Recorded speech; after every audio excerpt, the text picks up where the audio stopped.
Hello अस्सलाम वालेकुम दोस्तों, कैसे हैं आप सब। तो दोस्तों आ गए हम एक और मजेदार वीडियो के साथ। तो चलिए आप वीडियो देखने से पहले चैनल को सब्सक्राइब और शेयर करना मत भूलिएगा और साथ ही घंटी को भी बजा दीजिएगा ताकि हमारी ऐसी ही मजेदार वीडियोस आप तक आती रहें और आपको एंटरटेन करती रहें। तो जनाब आप सबने सुना होगा कि हमारे प्यारे मुल्क पाकिस्तान में हुकूमत ने सिंगल लोगों का आखिरी सहारा भी छीन लिया। जी हाँ, बिल्कुल सही समझे आप, पबजी की ही बात कर रही हूँ मैं।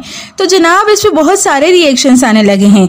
लोगों का कहना है कि उनके ब्रेकअप के बाद पबजी उनके जीने का आखिरी सहारा है और इन्होंने उसे भी आर्जी तौर पर बंद कर दिया। पीटीए को तो माशाल्लाह से बहुत प्यार दिया गया पबजी बंद करने पे, if you know what I mean. तो दोस्तों आप सबको पता तो होगा ही कि 10 जुलाई को पबजी का फैसला आने वाला था कि वो बैन होगी या अनबैन होगी, क्या होता है, जिसका फैसला तो आ चुका है, जिसके लिए बहुत सारे यूट्यूबर्स ने मेहनत की थी, जिसमें वन टू ऑल, डकी भाई, वकार जका जैसे लोग भी शामिल थे। डकी भाई को तो सब जानते हैं, जो जबकि पैदा हुए थे तो उनको देखते ही डॉक्टर को हार्ट अटैक आ गया था और नर्स भी कहने लगी मुबारक हो आपके घर डक पैदा हुई है। तो दोस्तों जिनके पैदा होने पे डॉक्टर को हार्ट अटैक आने लगा था, उनको पबजी के बैन होने पे हार्ट अटैक आने लगा और वीडियो बनाते हुए वो चेयर से गिरने ही लगे थे। तो याद आ गया अभी तो पबजी भी अनबैन करवानी है। और दोस्तों वकार जका साहब को तो आप सब जानते ही होंगे, माशाल्लाह से बहुत ही फेमस हैं और बड़ी ही महान हस्ती हैं। बेचारे हर वक्त बहुत जज्बाती रहते हैं हमेशा से, पर आजकल तो उन्हें जज्बाती रहने के लिए एक नया मौजू मिल गया हो जैसे।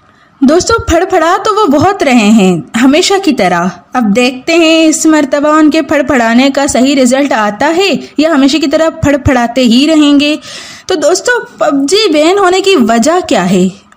सुसाइड। कहा गया कि एफएस कॉलेज का एक लड़का था जिसने पबजी की वजह से सुसाइड कर लिया, क्योंकि पुलिस वहां पर पहुंची तो जब उसके डेड बॉडी मिली तो उसके साथ मोबाइल मिला जिसमें पबजी चल रही थी।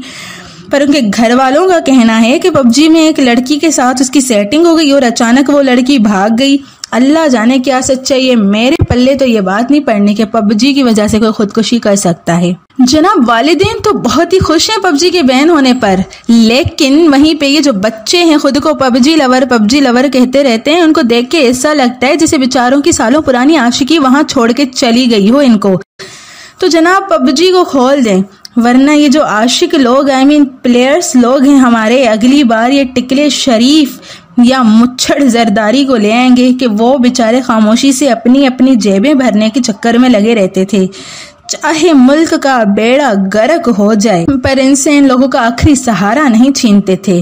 और पीटीए में भी न जाने कौन से चाचू मामू को बिठाया हुआ है जिन्हें गेमों का पता तो कख नहीं है और चले हैं फैसला करने। ऐसा लग रहा है जैसे घर का बड़ा एक बच्चे की गलती की सजा सारों को दे रहा हो।